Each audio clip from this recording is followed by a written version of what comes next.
السلام علیکم ورحمۃ اللہ وبرکاتہ۔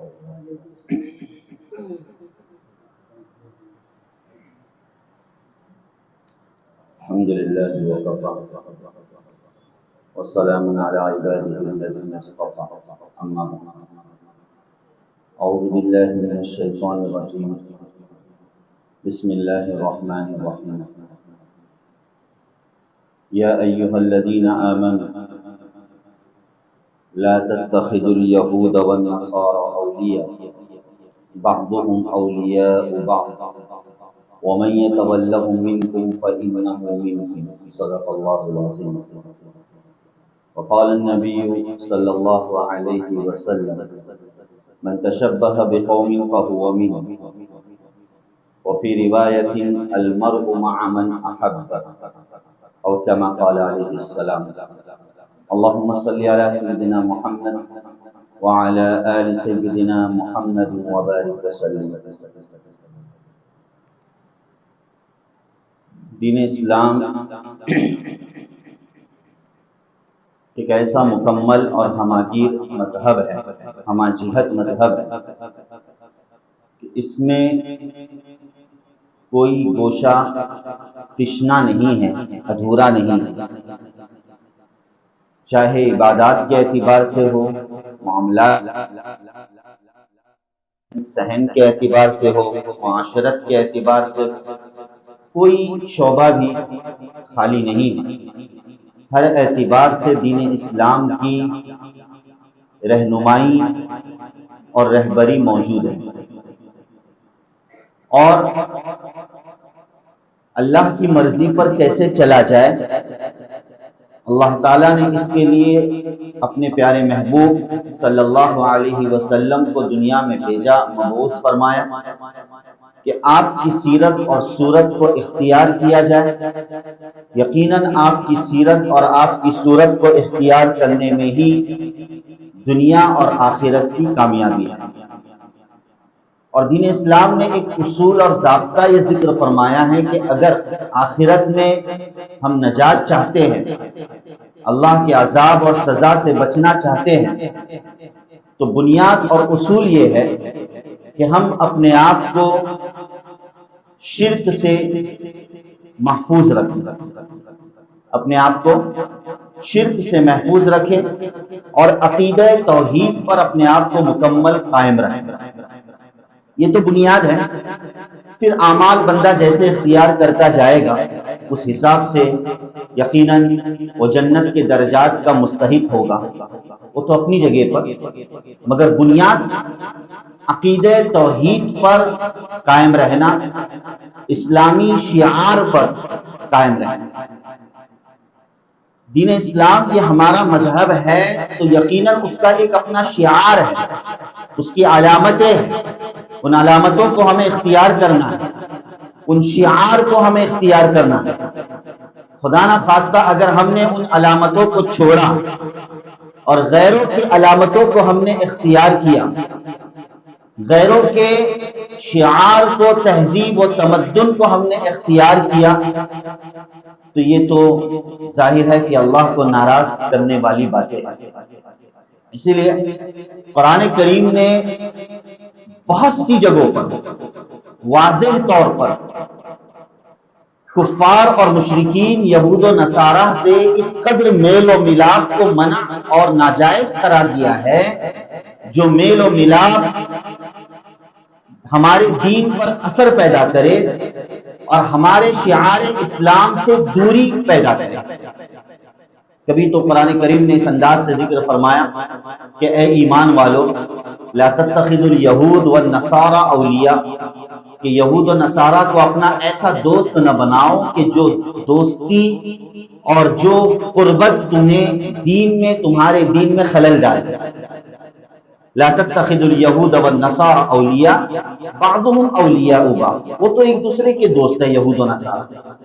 ومن يتولهم منکم، قرآن صاف اعلان کرتا ہے، یہ قرآن کا اعلان ہے، ومن يتولهم منکم، تم میں سے جو کوئی ان سے اس طریقے کی دوستی رکھے گا اور اس طریقے کی قربت رکھے گا، فَإِنَّهُ مِنْهُمْ، تو وہ انہی میں کا۔ قرآن کہتا ہے وہ تو کیا ہے؟ انہی میں کا۔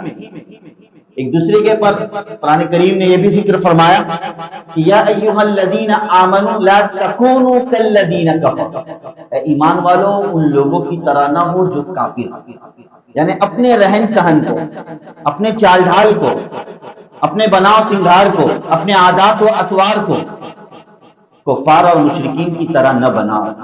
قرآن کریم نے بہت سی جگہوں پر یہ آیات ذکر فرمائی اور یہ حکم دیا ہے کہ اپنے شعار میں رہو۔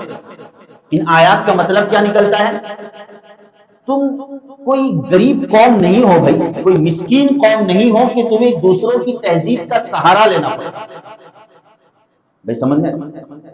کوئی غریب قوم ہے، کوئی مسکین قوم ہے، کوئی ہم ادھوری قوم ہے، ناقص ہے کہ ہمیں کوئی تعلیم نہیں، ہمارے سامنے کوئی رہبری اور رہنمائی نہیں کہ اب ہم دوسروں کے کلچر اور دوسروں کی تہذیب کو ہم سامنے رکھ کر اپنی زندگی گزاریں۔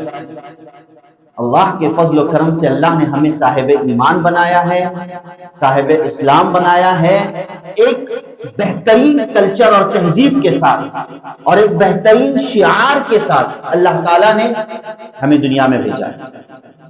اسی لیے اسی ناراضگی کا اظہار کرتے ہوئے نبی کریم صلی اللہ علیہ وسلم نے ذکر فرمایا، انہی آیات کو سامنے رکھتے ہوئے جو بارہا ہم سنتے ہیں کہ من تشبہ بقوم فہو منہ، او کما قال علیہ السلام، کہ جو جس قوم کی مشابہت اختیار کرتا ہے، چال چلن اور طور طریقہ اختیار کرتا ہے، انہی میں کا۔ یہ بات عمومی ہے۔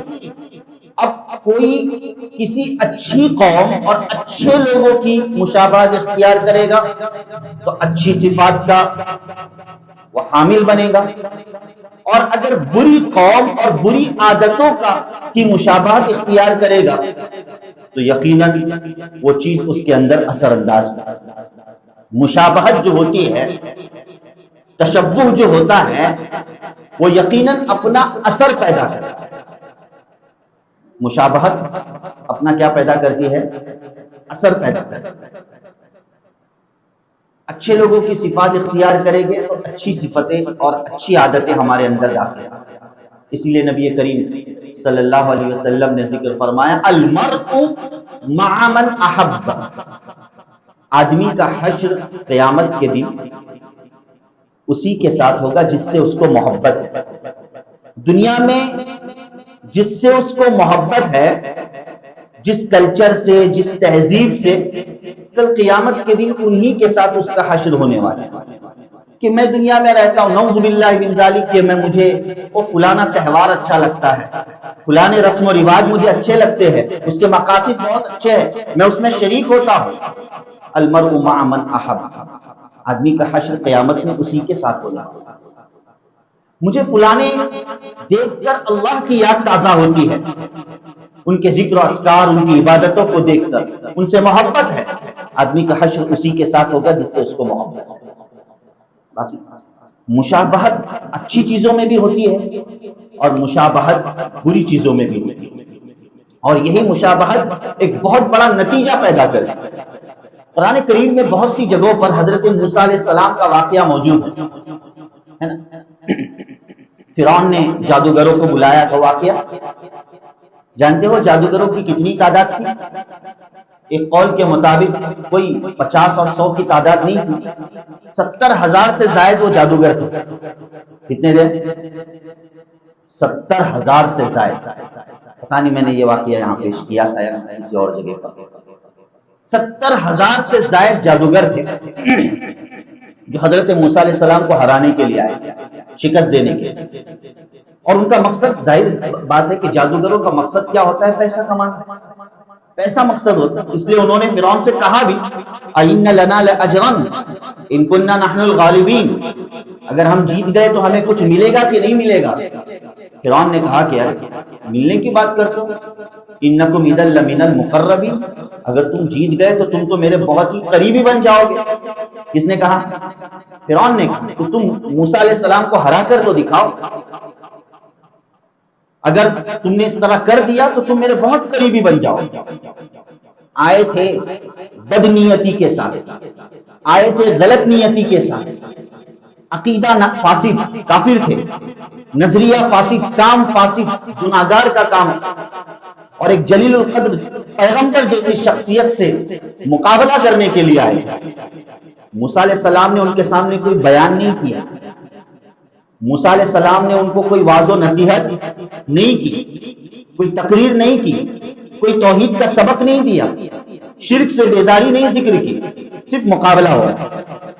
بات سمجھ میں آ رہی کہ بھئی انہوں نے رسیاں ڈال دی، قرآن کریم نے واقعہ پیش کیا ہے، اس کی تفصیل میں جانا مقصود نہیں ہے کہ رسیاں ڈال دی وہ سب سانپ بن گئے۔ 70,000 سے زائد اگر وہ جادوگروں نے اپنی اپنی رسیاں ڈال دی تو وہ میدان کتنا سانپ سے بھرا ہوگا، سوچنے کی بات ہے۔ ایک سانپ اگر ہمیں نظر آ جاتا ہے تو ہم کہاں کے کہاں دم دبا کے بھاگ جاتے ہیں، ہوتا ہے کہ نہیں؟ یہ تو 70,000 سانپ تھے۔ اللہ کا کرنا کہ موسیٰ علیہ السلام کو اللہ تعالیٰ نے حکم دیا کہ اپنے عصا کو زمین پر دے مارو، تو عصا کیا بن گیا؟ اژدہا بن گیا، اور ان سانپوں کا کام کیا کر دیا؟ تمام کر دیا۔ یہ تو واقعہ ہے، لیکن اسی میدان میں، اسی مجلس میں وہ سب کے سب ایمان میں داخل ہو رہے۔ کون؟ جادوگر۔ سارے جادوگر جو موسیٰ علیہ السلام کو شکست دینے آئے تھے سب ایمان میں داخل ہو رہے، اپنے ایمان کا اعلان کر رہے، آمنا برب العالمین، کہ ہم تو ایمان لے آئے رب العالمین پر۔ اللہ اکبر۔ ایک طرف تو اپنا جادو لے کر آئے تھے موسیٰ علیہ السلام کو ہرانے کی خاطر، لیکن دوسری طرف فوری طور پر ہدایت انہیں عطا کر دی گئی، اور ایسا مضبوط ایمان عطا کر دیا گیا کہ فرعون کے چیلنج کا اور فرعون کی دھمکی کا ان پر ذرا بھی اثر نہیں ہو رہا ہے۔ کہ فرعون کہہ رہا ہے کہ یہ تم نے کیا کیا ہے؟ تم تو پھر گئے، تم تو موسیٰ علیہ السلام کو ہرانے آئے تھے اور موسیٰ کے رب پر ایمان لے آئے علیہ الصلوۃ والتسلیم، تو اب میں تمہیں لَأُقَطِّعَنَّ أَيْدِيَكُمْ وَأَرْجُلَكُمْ مِنْ خِلَافٍ وَلَأُصَلِّبَنَّكُمْ فِي جُذُوعِ النَّخْلِ۔ قرآن کریم نے واقعہ ذکر کیا ہے، فرعون نے دھمکی دی کہ اب تمہارے ایک طرف کے ہاتھ کو، ایک طرف کے پیر کو کاٹوں گا، تمہیں سولی پر لٹکا دوں گا، 70,000 جادوگروں کو ختم کر دوں گا۔ اب دیکھیے آنن فانن ایک ہی وقت میں ان کا کیسا مضبوط ایمان۔ انہوں نے کہا کہ تجھے جو کرنا ہے کر لے، تو دنیا میں کر سکتا ہے، آخرت میں تیرا کوئی زور نہیں چلنے والا۔ سوال یہ پیدا ہوتا ہے کہ نہ کوئی ان کے سامنے تقریر کی گئی، نہ کوئی واعظ و نصیحت کی گئی، اور اچانک وہ ایمان اور اسلام میں، ایمان میں داخل ہو گئے۔ مفسرین کرام نے یہاں پر ایک وضاحت یہ ذکر فرمائی، ہدایت دینے والی ذات تو اللہ کی، یقین اللہ اسباب کے محتاج نہیں ہے۔ عمر فاروق رضی اللہ تعالیٰ عنہ نبی کریم صلی اللہ علیہ وسلم کے قتل کے ارادے سے نکلے، اس قتل کے ارادے کے سفر میں ہی اللہ تعالیٰ انہیں ہدایت سے نواز کر عمر فاروق بنا رہے رضی اللہ عنہ۔ یہ اللہ کے اختیار میں، مگر اسباب کچھ ہوتے ہیں، ان اسباب کی بنا پر اللہ بتلانا چاہتے ہیں، ان اسباب کی بنا پر اللہ تعالیٰ ہدایت سے نوازتا ہے۔ واللہ عالم بالصواب، اللہ بہتر جانتے ہیں۔ مگر مفسرین نے ایک وجہ یہ ذکر فرمائی ہے کہ اس وقت جادوگروں نے، بات لمبی ہو گئی، جو مقصود پیش کرنا ہے کہ اس وقت جادوگروں نے حضرت موسیٰ علیہ السلام کی شباہت اختیار کی۔ کیا اختیار کی تھی؟ حضرت موسیٰ علیہ السلام کی شباہت اختیار کی تھی۔ جو کپڑا، جس قسم کا لباس حضرت موسیٰ علیہ السلام پہنا کرتے تھے، جادوگر لوگ اسی انداز سے آئے تھے، اور یہ ظاہری شباہت اختیار کرنا ان کے ایمان میں داخل ہونے کا سبب ہے۔ سوچئے تو صحیح، دل میں ایمان نہیں تھا، عقیدہ فاسد، نظریہ فاسد، کام فاسد، لیکن ایک پیغمبر کی ظاہری شباہت کا اختیار کرنا ان کے ہدایت کا ذریعہ بن گئی۔ تو وہ امتی جس کے دل میں پہلے سے نبی کی محبت رچی بسی ہے، اللہ اکبر، وہ نبی کا امتی ہے، اللہ کا موحد، اللہ کو ایک ماننے والا ہے، اگر اس نے اپنی زندگی سچے دل سے نبی کے طور طریقے پر گزاری، نبی کی شکل اور صورت سے محبت کی، اور اسی شکل و صورت کو اپنی زندگی میں لایا، کیا اللہ تعالیٰ اس کے لیے دنیا اور آخرت میں اجر نہیں رکھے گا؟ کیا اللہ تعالیٰ اسے بہترین ہدایت سے نہیں نوازے گا؟ یقین۔ تو مشابہت ایک بہت بڑا اثر پیدا کرتی ہے۔ اچھائی کی مشابہت اختیار کرنی چاہیے، نبیوں کی مشابہت اختیار کرنی چاہیے، اکابرین اور اسلاف اور نیک لوگوں کی مشابہت اختیار کرنی چاہیے، نہ یہ کہ غیروں کی مشابہت اختیار کرنی چاہیے۔ اگر ہم نے غیروں کی مشابہت اختیار کی، بات چھوٹی سی محسوس ہوتی ہے، یقین جانیے یہ بہت باریک اور بہت ہی گہری بات ہے۔ پتہ نہیں کہ ان چیزوں کے ذریعے سے ہم اپنے ایمان کا سودا کر بیٹھے۔ اب وہ موقع نہیں ہے کہ میں تفصیل کے ساتھ ان احادیث کو آپ کے سامنے رکھوں جن احادیث میں چھوٹی چھوٹی چیزوں پر اللہ کے رسول صلی اللہ علیہ وسلم نے ٹوکا ہے اور گرفت فرمایا اور مشابہت کے اختیار کرنے سے منع فرمایا۔ سمجھا بھئی عربوں کا ایک کلچر تھا، لباس تھا اس وقت کے اعتبار سے کہ وہ امامہ پہنا کرتے، مشرکین بھی امامہ پہنا کرتے۔ لباس نہیں گئے، مشرکین بھی کیا پہنا کرتے تھے؟ امامہ پہنا کرتے، وہ عربوں کا کلچر تھا اور لباس تھا۔ نبی کریم صلی اللہ علیہ وسلم نے مسلمانوں کو، صحابہ کرام کو حکم دیا کہ تم اپنے اماموں کے اندر ٹوپی پہنا کرو تاکہ مشرکین سے مخالفت ہو۔ وہ تو اس وقت ایک سادہ لباس تھا، مگر پھر بھی ادنا مشابہت بھی نہ ہو جائے، اس لیے فرمایا کہ اپنے اماموں میں ٹوپیاں پہنا کرو، اس لیے کہ مشرکین ٹوپی نہیں پہنی۔ اور کئی مثالیں، وہ جو محرم کی مثال عاشورے کی جو ہمیشہ دی جاتی ہے تو واضح ہے، بارہا بھی مثال ہمارے سامنے وہ آتی ہے۔ کبھی تو فرمایا خالف الیہود، کبھی تو فرمایا خالف المشرکین، کبھی تو فرمایا خالف النصارى، مخالفت کرو، یعنی مخالفت کا مطلب جنگ نہیں کرنا، ہم اپنی وضاحت میں رہیں، ہم اپنے کلچر میں رہیں، ان کے طور طریقے اور ان کے چیزوں کو ہم اختیار نہ کریں۔ اور اگر وہ طریقہ کار مذہب سے تعلق رکھتا ہو، وہ نظریہ اگر عقیدے سے تعلق رکھتا ہو، ان کے رسوم و رواج سے تعلق رکھتا ہو، تب تو معاملہ بڑا گمبھیر ہے، معاملہ بڑا کیا ہے۔ اسی لیے مولانا اشرف علی تھانوی رحمہ اللہ نے ذکر فرمایا کہ عقائد میں تشبہ بالکفار تو کفر ہے، کہ بھئی ایسا ہم عقیدہ رکھے، اللہ حفاظت فرمائے، کہ جو عقیدہ کسی کافر کا ہے تو یہ تو کفر ہے۔ اور تہوار اور رسم و رواج کے اندر مشابہت اختیار کرنا یہ حرام اور ناجائز ہے، ظاہر بات ہے یہ حرام اور کیا ہے۔ ہم کوئی چیز دیکھیں بھائی تہوار آ گئے، غیر مسلموں کے ہوں، ان میں ہم اپنے آپ کو شریک کر دیتے ہیں۔ کیا ہے بھائی، ہندو مسلم یکتائیت کا نعرہ لگا، کیا یہی چیز مل گئی یکتائیت کی؟ بہت سے طور طریقے ہیں، انسانیت پسند اور بھی بہت سارے اصول و ضوابط ہیں، ان کو اختیار کیا، اور یقیناً یہ نعرہ ہونا چاہیے ہندو مسلم یکتائیت انسانیت کی حیثیت سے، معاشرے کے افراد کی حیثیت سے۔ بہت سارے طور طریقے ہیں، وہ لوگ جو ہندو مسلم کے نام پر نفرت پھیلاتے ہیں اور منافرت کا ماحول پیدا کرتے ہیں، ان پر تماچا دینے کے لیے یقیناً بہت سے طور طریقے ہیں کہ مذہب ہوتا ہے مگر یکتائیت ہے، اور اسلام ہی یکتائیت سکھلاتا ہے، چاہے وہ زمانے نبوی ہو، چاہے وہ زمانے صحابہ ہو۔ زمانے نبوی میں بھی مسلمانوں کے ساتھ کفار و مشرکین رہا کرتے تھے، زمانے صحابہ میں بھی مسلمانوں کے ساتھ کفار و مشرکین رہا کرتے تھے، لیکن ان سے مل جول، ان سے تعلقیت کو اسلام نے ختم نہیں کیا، یقیناً تعلق کو قائم رکھنے کا حکم دیا۔ وہ اصول و ضوابط بتلائے جس سے یکتائیت اور ملک کا امن محفوظ رہ سکے، ایسے اصول و ضوابط اسلام نے بتلائے۔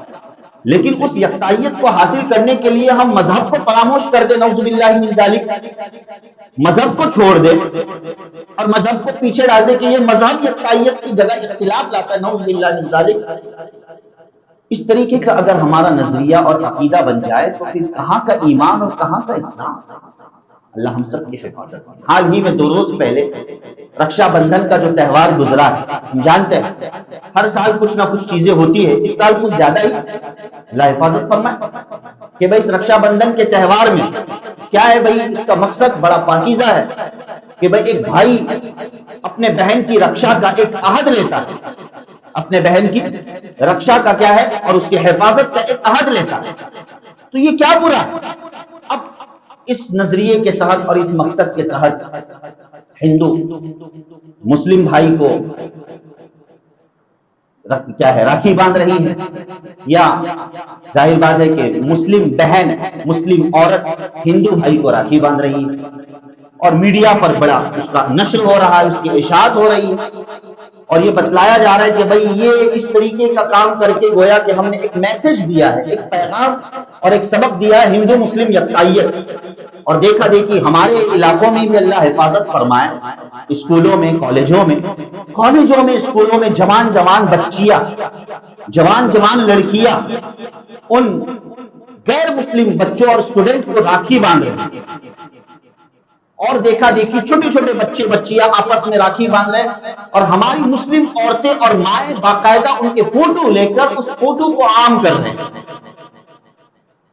ان عورتوں کو اگر عقل نہ ہو، اللہ حفاظت فرمائے، ہم مردوں کی عقلیں ماری گئی، ان کے سرپرستوں کو کیا ہوا، ان کے پیرنٹس کو کیا ہوا، کہ ایمان و اسلام اور عقیدہ اور نظریہ کچھ نہیں ہے، ہم چاہے جیسے زندگی گزارے، ماحول کو خراب کریں، نعوذ باللہ من ذالک۔ بھائی اس طریقے کا اقدام کسی غیر مسلم کے تہواروں میں شرکت یا غیر مسلم تہوار میں کو اختیار کرنا حرام اور ناجائز ہے۔ اس میں اب کیا کون سا غبار باقی ہے، کون سی بات سمجھنی ہے، اور کون سا بھائی اور کون سا بہن، اللہ حفاظت فرمائے۔ بھائی حقیقی بھائی اور حقیقی بہن یہ رشتہ ہے، اور بھی بہت سے اسلام میں رشتے ہیں، لیکن رشتوں کی حد تک ہے۔ رشتے کیا ہے؟ رشتوں کی حد تک ہے، کہ جائے کہ یہ غیر مسلم ہیں، ان سے یہ تعلق اور ان سے اس طریقے کی مواجہت اسلام ہرگز اس کی اجازت نہیں دیتا۔ دیور کو تو جو دیور گھر کا ایک ممبر ہے، اور اب ہے کہ نہیں، دیور گھر کا کون ہوتا ہے؟ ممبر ہوتا ہے بیچارہ، لیکن اس دیور کے تعلق سے اسلامی نظریہ یہ ہے، نبی کریم صلی اللہ علیہ وسلم کا فرمان مبارک الحم الموت، دیور کیا ہے؟ موت ہے، یعنی اپنے آپ کو بچانا ہے اس نے، یعنی بھابھی نے اپنی عزت و ناموس کی حفاظت کرنی۔ اسلام نے جو حدود پیش کیے ہیں وہ کوئی نعوذ باللہ من ذالک سختی کے حدود نہیں ہے، گناہوں سے حفاظت کے وہ حدود ہیں۔ اس لیے اسلام ان سارے تکلفانہ رسومات سے بالائے تر ہے، یہ صرف ایک تکلفانہ رسومات ہے۔ اسلام تو پریکٹیکلی دعوت دیتا ہے کہ عمل پر آ جاؤ پریکٹیکلی۔ ایک بھائی اور بہن کا رشتہ بڑا پاکیزہ ہے، اس بہن کی عصمت عزت و ناموس کی حفاظت یہ بھائی کے ذمہ ہے، اس سے انکار نہیں، لیکن اس چیز کو ثابت کرنے کے لیے کسی رسم و رواج کی ہرگز ضرورت نہیں۔ اس چیز کو ثابت کرنے کے لیے کہ سال میں ایک دفعہ یہ چیز ثابت کر دو اور سال بھر اس کی عزت و ناموس کی کوئی فکر نہ کرو، یہ نہیں طریقہ۔ اسلام تو پریکٹیکل پر ابھارتا ہے، عملیات پر ابھارتا ہے، ان رسوم و رواج سے بالائے تر ہے۔ کتنی مسلم عورتیں اللہ حفاظت فرمائے برقع پہن کر اور اس چیز کو جائز سمجھتے ہوئے باقاعدہ اس طرح ملوث ہوتی ہے اور اس رسم و رواج کے اندر آگے بڑھتی ہے، حتیٰ کہ آرتیاں تک اتاری جاتی ہے۔ بھئی ان کا ایک طریقہ کار ہے، راکھی پہنانے کے بعد آرتی کا اتارنا، آرتیاں اتاری جا رہی ہیں، یہ سب چیزیں کیا ہے؟ نبی کریم صلی اللہ علیہ وسلم کا فرمان مبارک کیا صادق نہیں آتا کہ صبح کا مومن شام کو کافر، شام کا مومن صبح کو کافر، اور اس کفر کے لیے سر پہ ٹیکا لگانا یا کسی مندر میں جھکنا یہ چیز نہیں ہے۔ حدیث اس چیز کو نہیں پیش کر رہی ہے۔ ایک انسان، ایک ایمان والا اپنے ذوق اور اپنے خیال میں ایمان والا ہے، مگر اللہ کی فہرست میں ایمان سے نکل چکا ہے۔ اللہ کی فہرست میں کیا ہے بھائی؟ وہ ایمان سے نکل چکا ہے۔ یاد رکھیے، اعمال، نمازیں، دیگر اعمال، تسبیح اور دیگر چیزیں یہ ایک خارجی چیزیں ہیں، یہ ایک خارجی چیزیں ہیں، یہ یقیناً جنت کے مراتب میں اسباب ہیں۔ جتنے جیسے اعمال ہوگے انشاءاللہ ہم جنت کے درجات کے مستحق ہوں گے، لیکن جنت کی انٹری، جنت کا دخول یہ امپورٹنٹ چیز ہے، بہت اہم چیز ہے، اور شریعت نے، اللہ تعالیٰ نے جنت کا دخول سوائے توحید کے اور کچھ نہیں رکھا، خالص توحید، کہ جو خالص توحید لے کر آئے گا، اپنی زندگی کو اس طرح شرک سے ملمح نہ کرے اور صاف ستھرے انداز میں آئے، تو وہی در حقیقت جنت کا مستحق ہوگا۔ وگرنہ قرآن کریم نے ایسی بیشتر مثالیں دی ہے جس میں یہ بتلایا گیا ہے کہ اگر شرک رتی برابر بھی ہوگا تو ایسی صورت میں جنت میں داخلہ اور اللہ کی معافی اور مغفرت یہ ناممکن اور محال ہے۔ بہت سی چیزیں، یہ تو میں نے ایک صرف مثال دی رکشا بندھن کی، اور بھی بہت ساری چیزیں، اس سے ہمیں اپنے کلچر کا ہمیں خیال رکھنا، اپنے کلچر کا خیال رکھنا۔ ایک چیز ہم بہت، معاف کیجیے گا، بہت ہماری زبانوں پر ہے، سلام کے حالانکہ ایک مستقل موضوع ہے سلام، لیکن ہم بہت سی مرتبہ جب اسپیچ دیتے ہیں یا کہہ لیجئے کسی غیر مسلم بھائی سے ملتے ہیں تو ہم فوراً اپنی زبان سے نمستے یا نمسکار کہہ دیتے ہیں۔ وہ کہتے ہیں کہ کیا ہوا ایک جملہ بولے تو، کیا ہوا ایک جملہ بولے، جو جملہ کفریہ ہو، شرکیہ ہو، یہ بولنے کیا ہوگا؟ یقیناً ایمان کی کمزوری اور ضعف کی علامت ہے۔ اب جانیے گا اس نمستے اور نمسکار کی شرعی حیثیت کیا ہے۔ ایک تو مستقل اللہ کے رسول صلی اللہ علیہ وسلم نے سلام میں غیروں سے مشابہت کو منع فرمایا ہے، نہ یہودیوں کا طریقہ اختیار کرے، نہ نصارہ کا اور نہ مشرکین کا، بلکہ ایک سیدھا سادہ سلام ہے، السلام علیکم ورحمۃ اللہ وبرکاتہ، جو کسی ایک مسلمان کو مل کر سلام کرے۔ لیکن اس غیر مسلم بھائی سے اگر ہم مل رہے ہیں تو یہ نمستے اور نمسکار کہنا یہ بھی در حقیقت حرام اور ناجائز ہے۔ اب کوئی دوسری تعبیر اختیار کرے، اب کوئی دوسرے ویلکم کے الفاظ بولے، ٹھیک ہے، لیکن ایسے الفاظ جو یقیناً کفر پر مشتمل ہے۔ نمسکار، میں نے نم کے معنی جھکا دیا، یعنی اپنے غرور اور اپنے فخر کے سر کو میں نے تیرے سامنے کیا کر دیا؟ نم کر دیا اور جھکا دیا۔ یقیناً سوائے جھکنا اللہ کے اور کسی کے سامنے جائز نہیں۔ جھکنا ایک ہوتا ہے زبانی اور جھکنا ایک ہوتا ہے عملی، نہ عملی جھکنا ہے نہ زبانی جھکنا ہے، صرف جھکنا ہے تو اللہ کے سامنے جھکنا ہے۔ اس قسم کے الفاظ سے بھی ہم اپنے آپ کو پاک اور صاف رکھیں۔ بہرحال ایک مستقل موضوع ہے، اللہ پاک سمجھ کی توفیق نصیب فرمائے، آمین یا رب العالمین، وآخر دعوانا الحمدللہ۔